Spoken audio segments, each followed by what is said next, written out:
You are listening to the Techie Leadership Show with Bogdan and Andrei.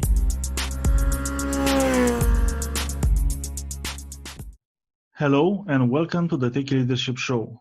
Today with me I have Matt Gagnon. He serves elite C-suite achievers and entrepreneurs who are living on the edge of burnout. These leaders pour into others, their families, and their careers, yet rarely have anyone pouring into them. He becomes that trusted source for guidance and perspective. In fact, Matt has served high performers from NBA executives, Fortune 500 companies, and tenured entrepreneurs who have delivered exceptional results. Oh, that's impressive, Matt. And welcome to the show. Thanks, my man. I'm glad to be here.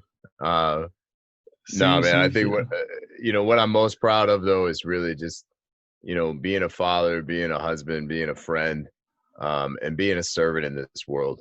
I'm blessed enough where my life purpose to serve others and to make sure no one feels alone in this world and help them achieve their potential, like also happens to be a career. So this is way more than just a career for me. This is what I fought for 5 years ago to have as a career, and I went through hell to get it. But man, you went through hell to get it? Yeah, man. How was it? What were you doing before, and what sparked like the change in you to make this transition?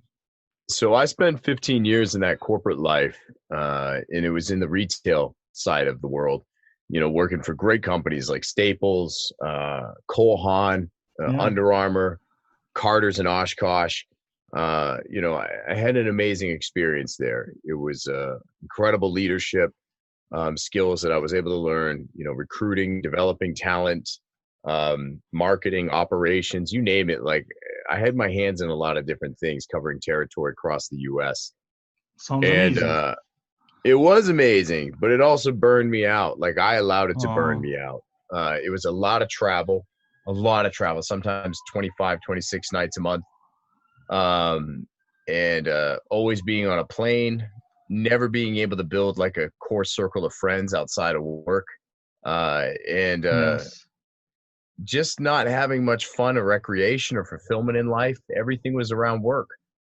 And so I was just addicted to the praise of work, the accomplishments, the promotions, the money.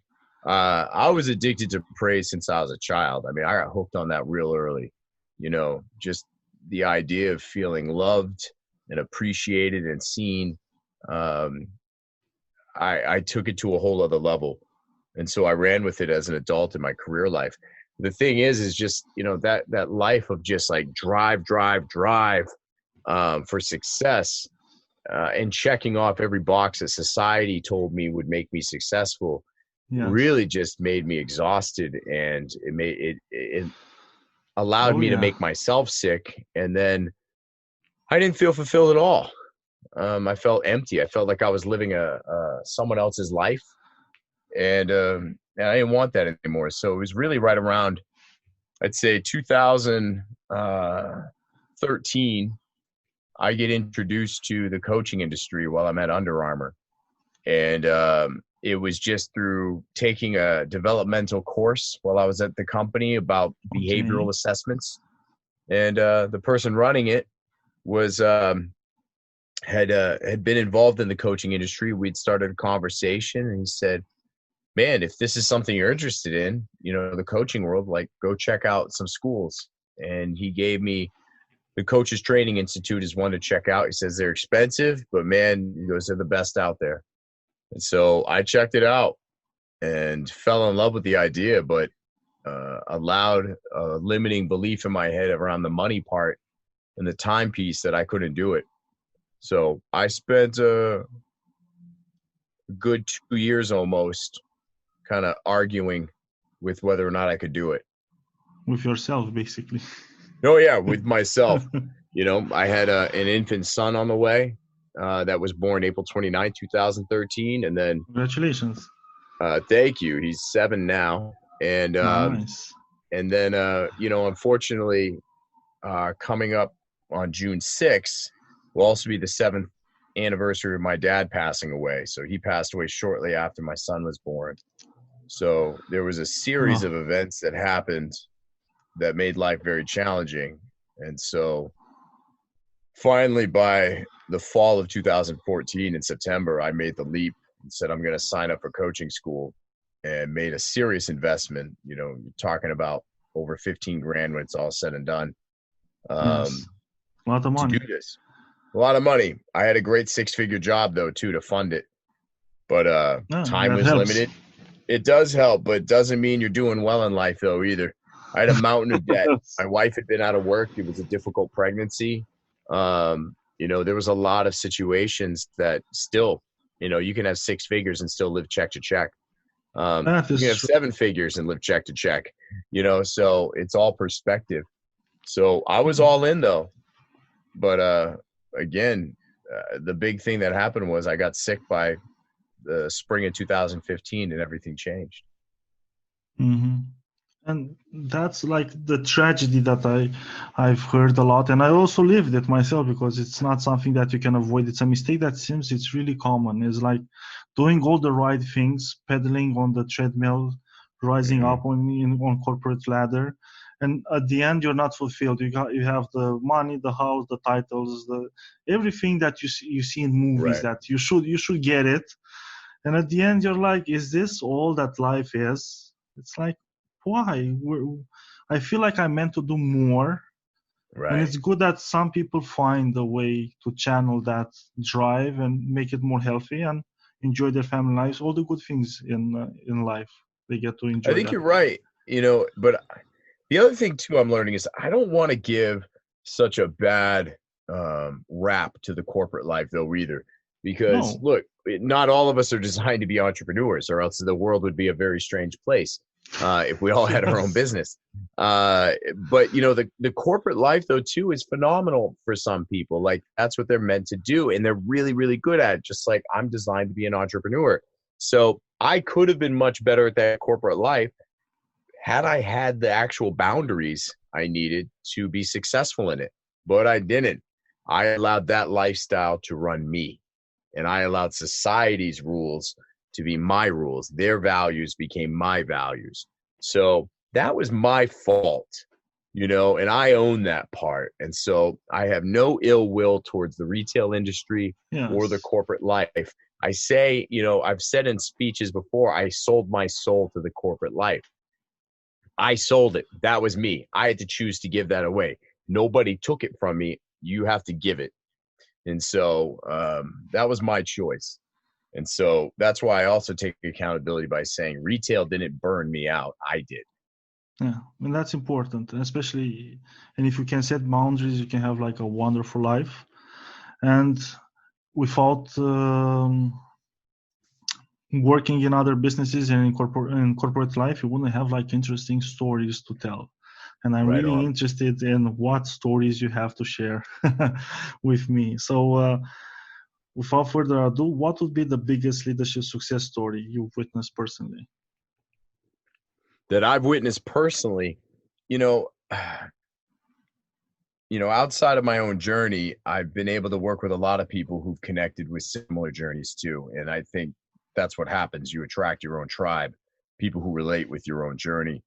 But some of the most powerful leadership journeys I've seen are people who took big risks, you know, and I had one client, and it was the same scenario where it was like they were in a very high performing, like dream job, like a kind of job and title and organization. People would say, man, like you are so lucky to work there. Like, that's incredible. What is it like? And all that envy and just like, boy, you've made it.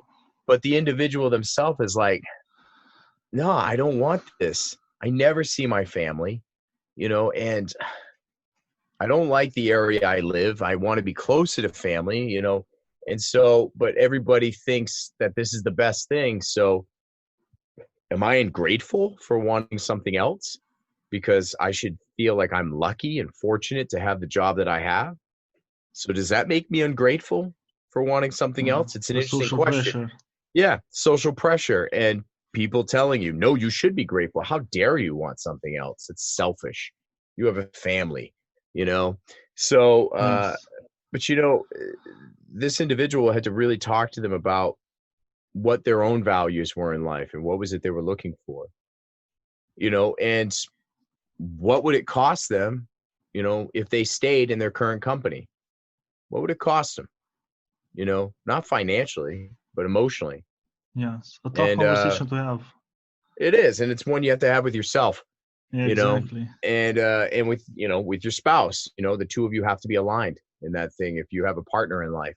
And so luckily for them, you know, spouse and them were totally in alignment on making a move. But now it's just about like, all right, what is, if I make this move in life, how will I live my life differently?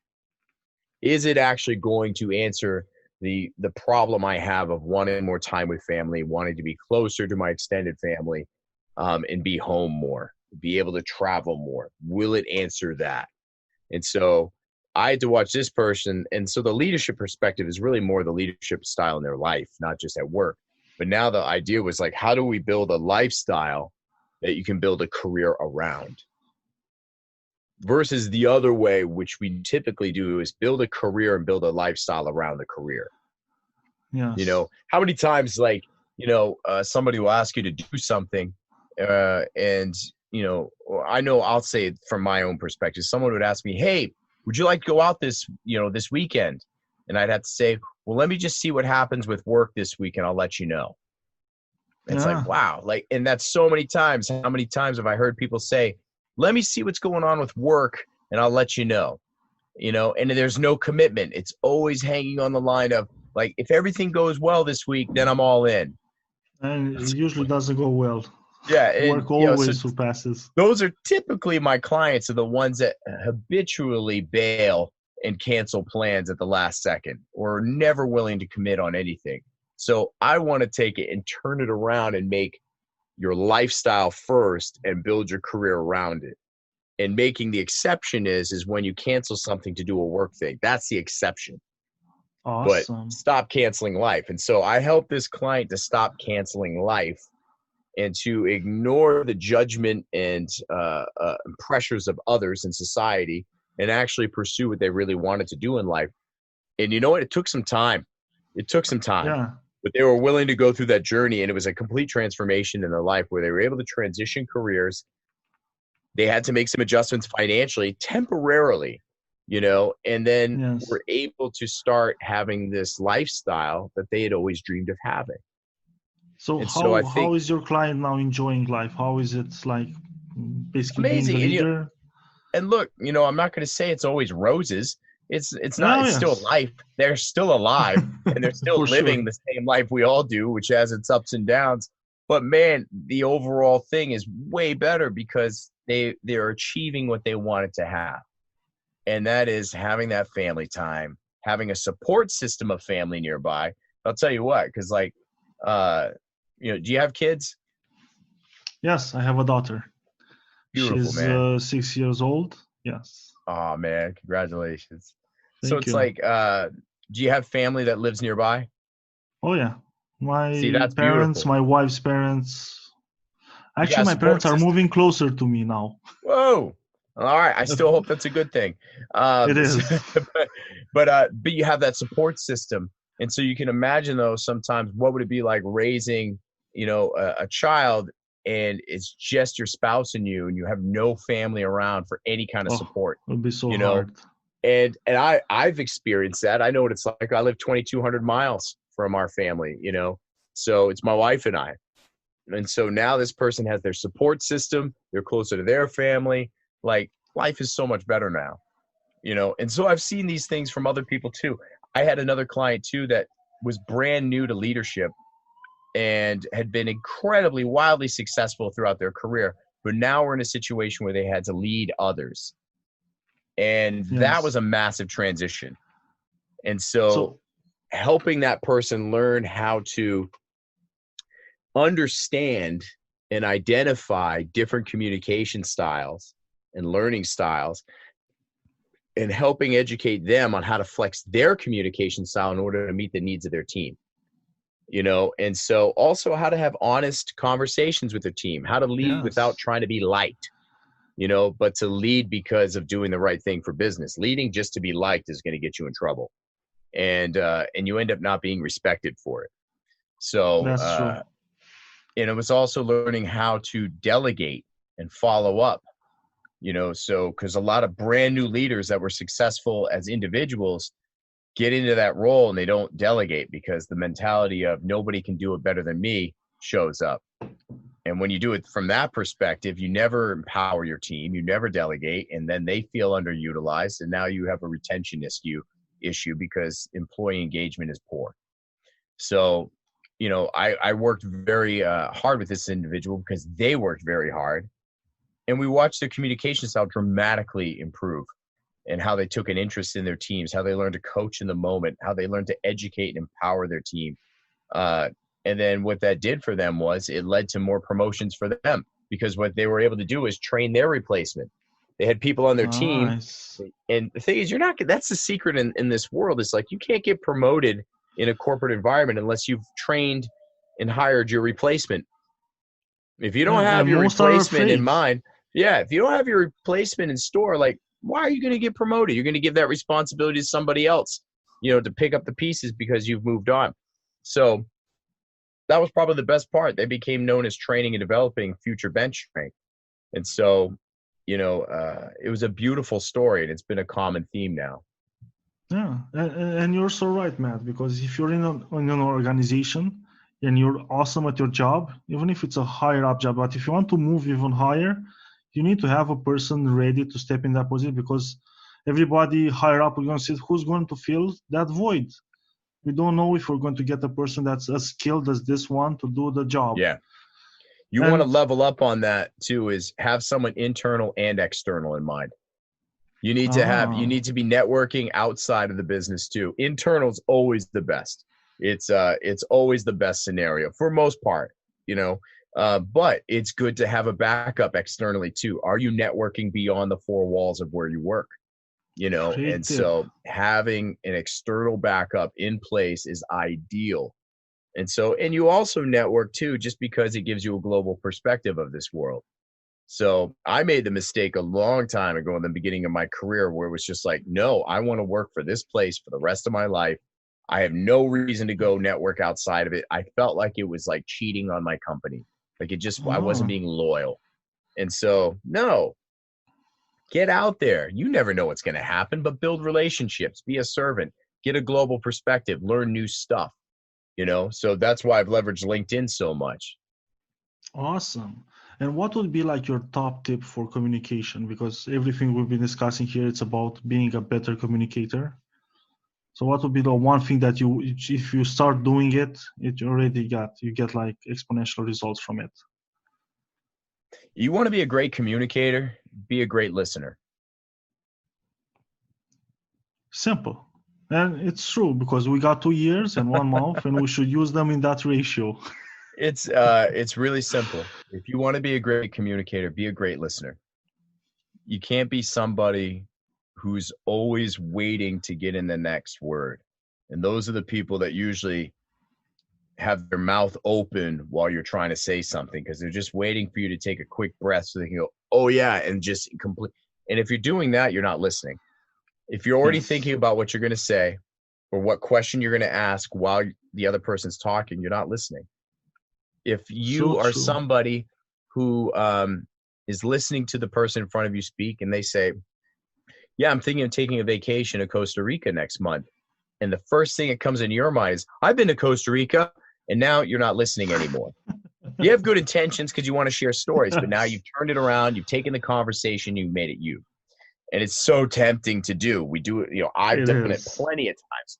But we truly listen, we put our story aside, and we listen to theirs. And if there's an opportunity for us to share ours and it offers value, then great, let's do that. So, I believe in doing that. And then I believe in asking powerful questions afterwards and just questions that have a genuine interest in what they've talked about. And powerful questions are what we utilize in coaching. And they don't have to be these profound questions. It's just saying simple things.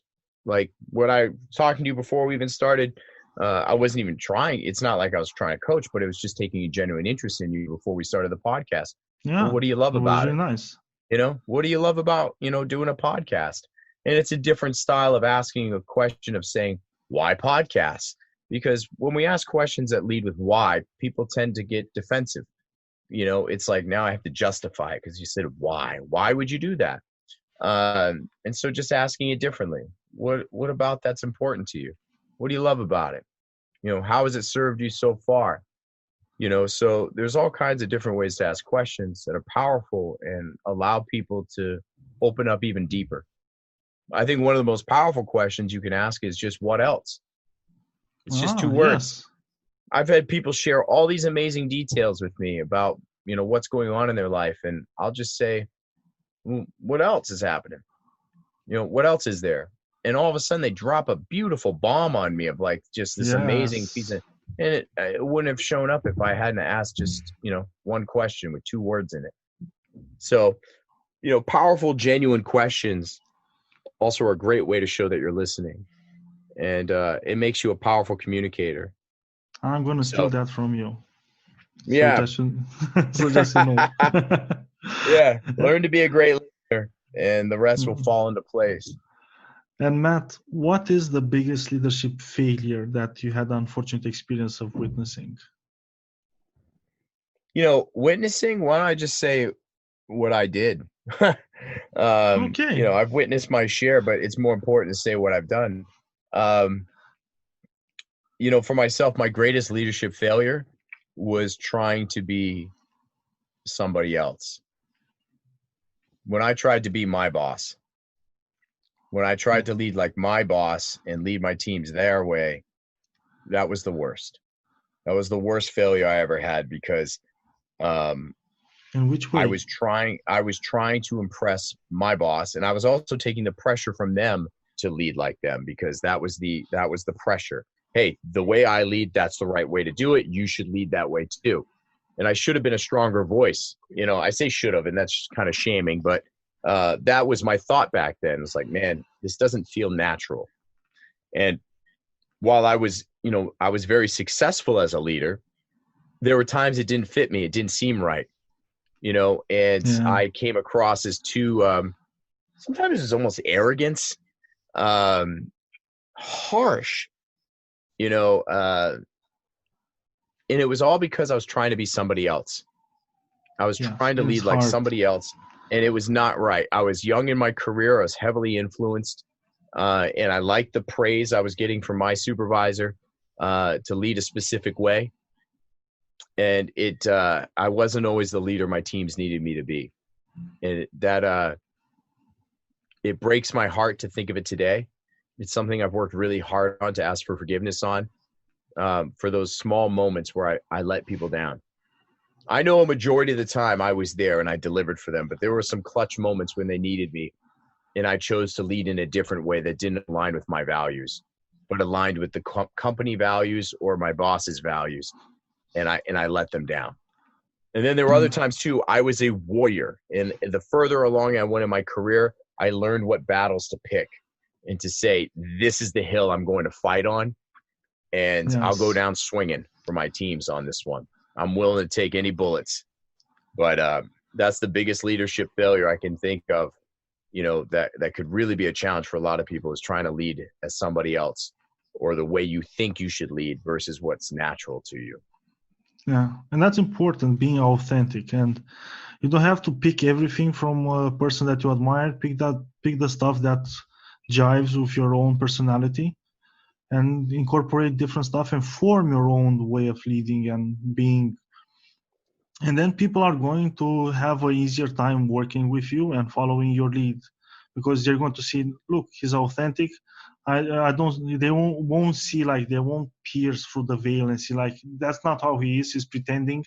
Yeah. Because even me, if I see a person that is pretending to be somebody that he isn't, you get a little infuriated and you don't want to work that closely. But if a person is genuine, yes, you lose trust, because if they don't like themselves, how can I like them? How can I respect them? How can I work with them if they don't have respect for themselves, in a way? Yeah. Well, they don't even know who they are. And that was the biggest thing. So in order to actually know your leadership style, you need to take the time to understand who you are, what your core values are, and also identify your limiting beliefs. So that way you never lead from your limiting beliefs. You're leading from your true authentic self. And I feel like the best way to do that is, and it's not, it is a pitch for the coaching industry. It's not a pitch for me, but it's like, get yourself a coach. Get yourself a mentor or coach outside of your industry, outside of your job. You know, you got to get a global perspective outside of your company. And that's really going to truly help your leadership development. You can't just expect your leadership development and career development to come just from the company you work for. You can't. You have to be an advocate for your own development, which means you got to get out there, go hire somebody. Go work with somebody that's going to develop you outside of the company. Because that way, you're not just drinking the Kool-Aid from where you work, and you're all like, you're getting another perspective. And it shows initiative too. Like, companies respect the hell out of that, to see that you went out of your way to develop yourself even more. Oh, man. Yeah, absolutely. I mean, I know I would totally respect that. That's for sure. I've had clients who have gone, to other companies to interview, and they've talked about their, say, oh yeah, I was, working on this with my coach recently. Like, oh wow, you have a coach? Yeah. Normally a lot of companies just say, wow, we only thought executives have coaches, in the beginning, but like, now to hear people are investing in their own development outside of a company and they're being their own advocates, it's a massive win. So I think people need to look at investing in that, because when I have people come to me and they want to work on professional development, sure, I can do that with you. You want me to coach you on negotiating? You want me to teach you on communication and coaching styles? Sure. But I can't do that if you don't know who you are. And I can't do that if you have a weak foundation that's built on a saboteur and shadow side of you that's, filled with limiting beliefs and fear. So we need to get to the core of who you are, figure out what that is, understand where your limiting beliefs are, and rebuild that foundation so it is strong, it is firm, it is based on values and a confidence of who you are. Then we can layer on some competencies to align with your confidence, and that's what's going to make you a powerful leader. But we got to start with you and what's inside first. You got to be willing to get vulnerable and dig deeper, or else you're just going to layer on new skills on top of a weak foundation that's filled with fear and limiting beliefs. And I really like your advice. Like, tell people that you have a coach. Tell all the professional people. I never thought about it, that bragging that you have a coach would actually help you advance in your career. But now that I'm thinking about it, if I had like somebody on my team saying, I just got a coach, I would be like, awesome. Yeah. This person is going places. I want to help that person. It shows initiative. Yeah, they're putting skin in the game. You're reinvesting money. Look, it's amazing. So many people would rather pay $600 a month on a car payment than on themselves. They're not used to it. The idea of like, spending $600 a month, or $1,000. Some people $10,000. People pay me a lot of money now, and it's like, why should I pay that much money? It's like, well, what's the return on investment for you? If I'm able to help you overcome one thing that's held you back in life, what's that really worth?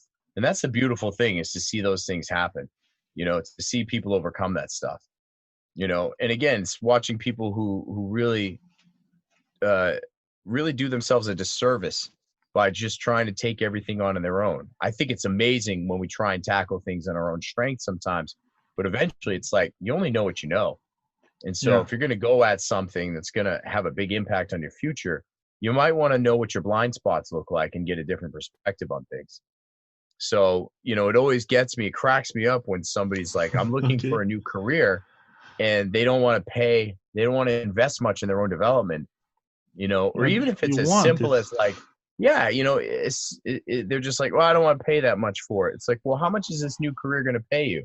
Well, multi six figures. And I'm like, and you want to be really cheap about your development and getting to it? It doesn't make sense with me. You're not ready. We're not ready to work together.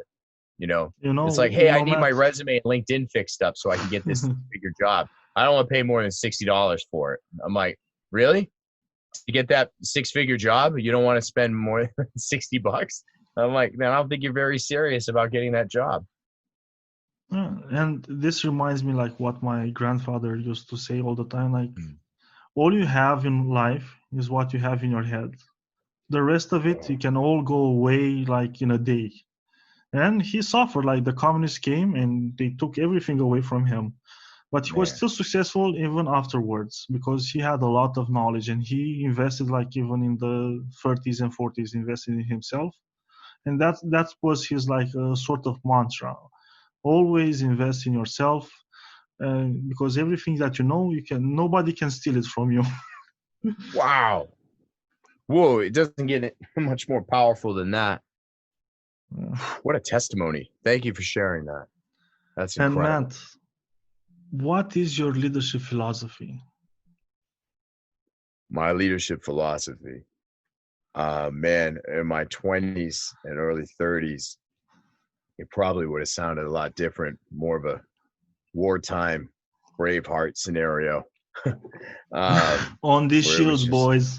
yeah, and it was just more about, charging into the battlefield with them. And I still believe in that. But my leadership philosophy is really about, I call it living with a courageous heart. And living with a courageous heart is living a life aligned with your values and building yourself and surrounding yourself with a team of people that align with your values. I think that's incredibly powerful. You have to build a team and surround yourself with people that have similar values and align with your values, but have different skill sets that are better than yours. Because you got to hire people that can do things better than you. You can't expect yourself to be the master of everything. It's exhausting, and nor should you. Oh, yeah. So, but living with a courageous heart, I think it takes incredible courage to live life aligned with your values, not the values that have been defined by others. That takes courage. People will judge you for it in the beginning. People will say you can't do that. But if you can be bold enough and show up that way, you will earn respect and you will find your people that align with who you will are. attract them. Yeah, you will. Because if you're wearing a mask and you're trying to show up the way society wants you to, you will attract people who like that version of you, that like that mask that you're wearing. And you can't hate on people that don't like the new you, or the old you, we'll call it, the original version of you before you put the mask on. You take that mask off, some of the people in your life aren't going to be a big fan of it, of who you are. Because look, they were attracted to the version of yourself that you showed up as for a long time. Can't blame them. You take the mask off, they're like, wait a minute, that's not a version of you we signed up for, And so, living with a courageous heart is my philosophy in leadership, but in life. Live life aligned with your values. You need a courageous heart. Yeah. And there's no reason why you can't live a fulfilling life and still expand your impact in this world. Oh yeah, that's for sure. And to have like you need a courageous heart, because you have to realize if you're going to change, you're going to lose some friends. Maybe you will want to cut some ties with some people that are really involved in your life now, because you realize they're not good for you anymore. So you have to accept that. And since you mentioned like being like a warrior leader in a way, something that struck me really hard and hit it home to me, because especially when I was younger, I had like this fantasies of also being a warrior leader. I was watching the Vikings series, and in one episode appeared like they discussed like what's the most scarce resource that they have and that you have to protect as a leader, and that was the warriors themselves. Because if you engage in one wrong battle, you can lose all your people, and you're not a leader without people. Yeah. Well, you're so right, man. As an individual, though, I tell people to protect their supply lines.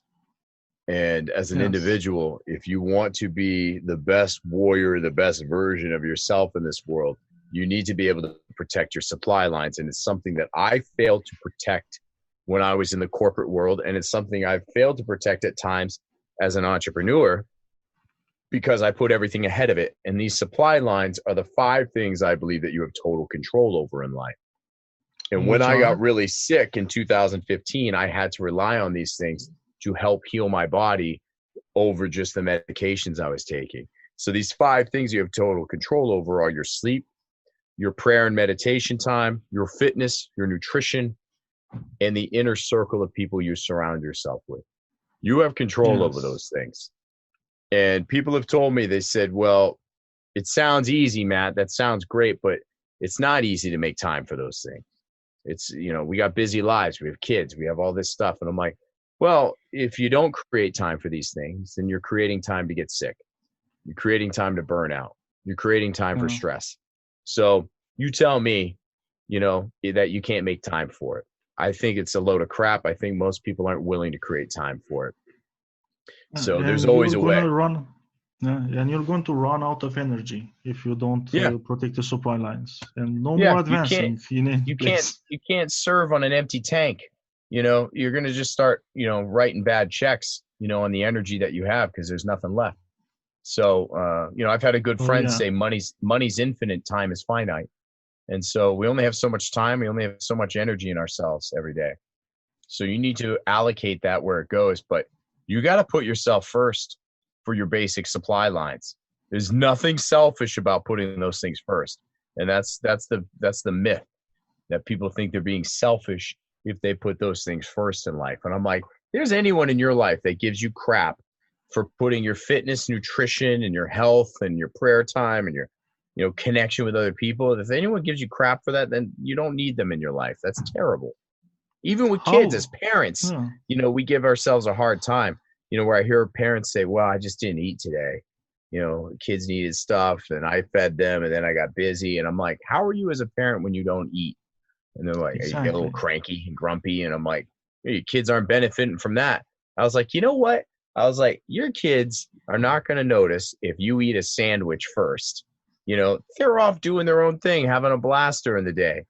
You can eat something first and then feed them. They'll be fine. And you'll be better for it. And they need to see you do that. You don't want your kids growing up seeing you always putting yourself last, because they'll model the same behavior. Yes, they're going to do the same. You can't, you don't want them to see you never trying to work out or take care of yourself or eat right or not sleep. Like, you're modeling that behavior for them. It's teaching them a mindset of like, I can't take care of myself because I'm busy, So I've told my son too, I'm like, hey, I need to go exercise for 30 minutes. You want to come? You can watch. You can join me if you want to. If not, I'm still going to go do it. Great. Because if I do, I'm promoting a healthier lifestyle for myself that should, hopefully will keep me alive longer, to play with my son more. And I'm trying to teach him how to put that first too.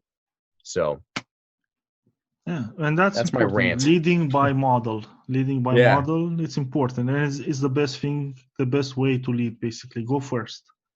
And since you worked with so many people and helped them grow and become leaders and take bigger steps in their lives and bigger risks, which turned out great, what would be the top 3 leadership tips you have for aspiring leaders? The top leadership tips I have for aspiring leaders. One, I've said it earlier, hire a coach. It's one of my biggest things. You can't do it on your own. I mean, you can, but it's really painful. And it shouldn't have to be that hard. Hire a coach, get outside perspective. You need somebody who can see your blind spots and also call you on your bullshit. Call you out on your ego and your pride. Because I think that's one of the biggest things that leads to a failure as a leader is total incompetence. Yes. And that's when ego and pride get in the way. Hire a coach. One of the second tips I give people is understand your team. Know your team. Get to know your team. Don't make assumptions on how your team is, what they want, what they don't want.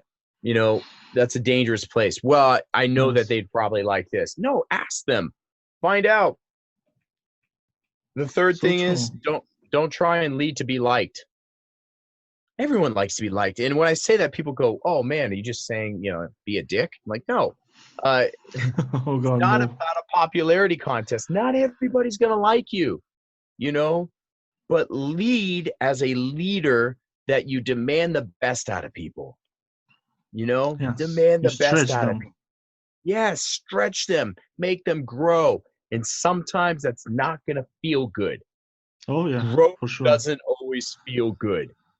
Same thing. When you go to work out, it doesn't feel good getting stronger. Like it hurts. Like you're fatigued, you're tired, you're tearing muscles to get stronger. It hurts, but you get stronger through the process. But it can be fun too. And so, yeah, you can't do it as a popularity contest. You can't be afraid of not being liked. You just need to do what's right for the business and for your team. Everything's going to work out. Because that's the thing. Yeah. Like if you take care of the business, then the team is still has a company to work for, which is great. Yes. So people are always saying it's got to be people, people, people. Yes, it does.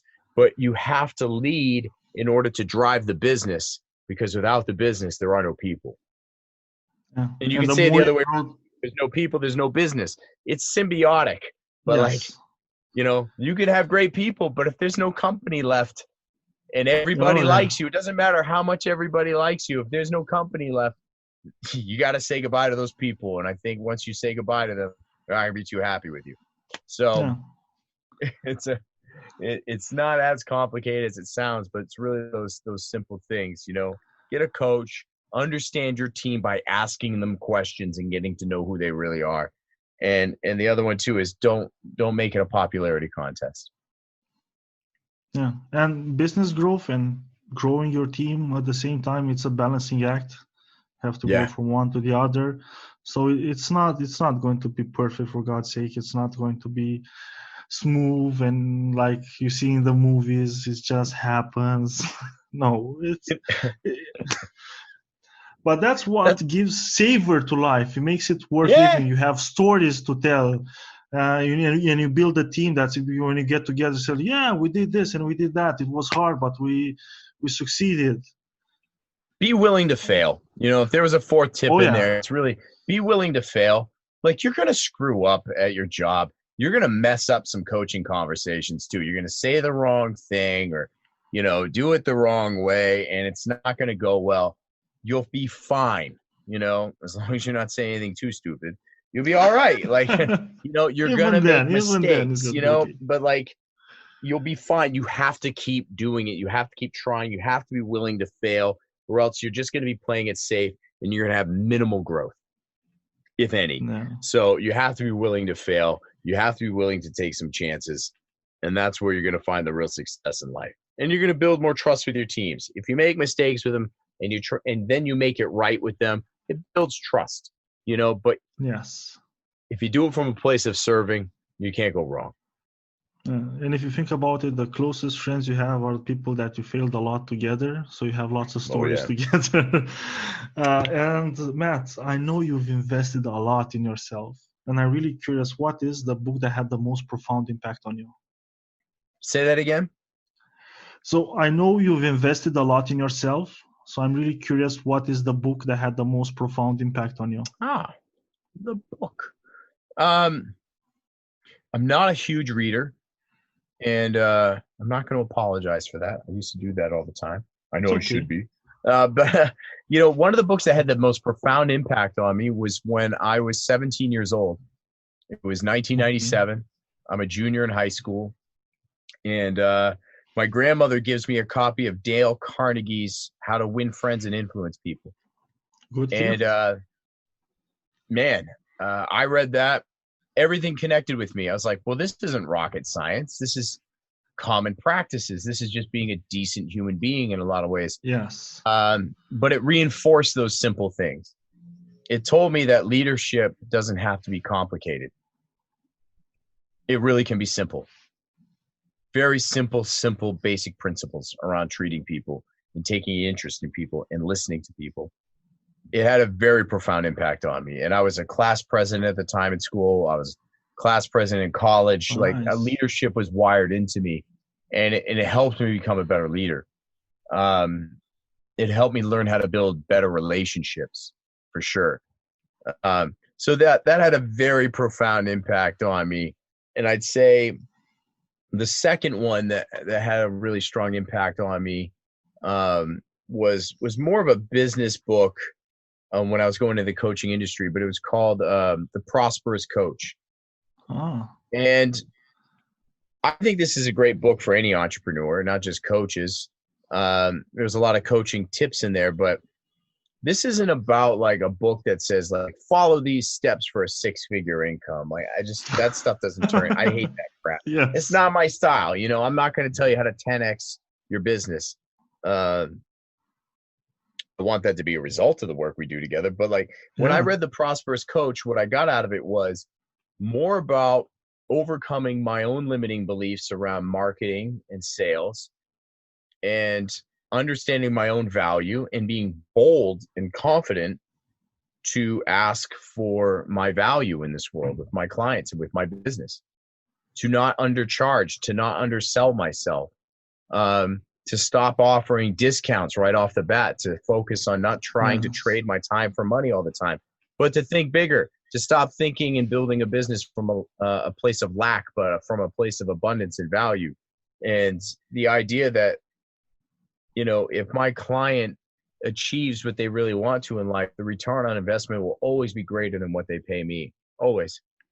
And so it's a book that challenges people more on the emotional side of sales and marketing than actually just like the processes to take. I found it fascinating. It was not this sleazy used car salesman type of approach. This was heart-centered, and it had some very simple principles that it tackled. And it luckily for me, this isn't something I've struggled with, but for a lot of my peers in the coaching industry, you have to learn to love the business side of coaching just as much as you love the coaching. Because if you don't, it's just a hobby. Yeah. And after hearing your details about The Prosperous Coach, the book, and I'm thinking like, I always thought of myself, even when I was an employee and going to a job, I'm always a business of one. Even if I work, I have just one client. And you always have to run, in my opinion, it's a good idea to run yourself as a business and always asking for your true value and how much you appreciate yourself and say, okay, I'm more valuable today because I did this year. I need a raise. I need to get something else, bonuses or something, and it makes for a better experience in life. Absolutely. I mean, you can use it as another way to also ask, boldly for your pay, for your promotion, so when you're in a corporate world too, it's the same idea. And there was a reason why I got promoted every time, or I got a raise pay increase with every company I was recruited with. I asked for my value. Yeah, I asked for my value.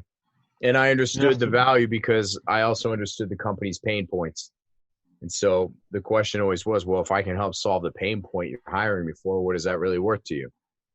Good question. You really want to haggle over $5,000 with me? If I'm able to solve this $1 million problem you have, it just doesn't make sense.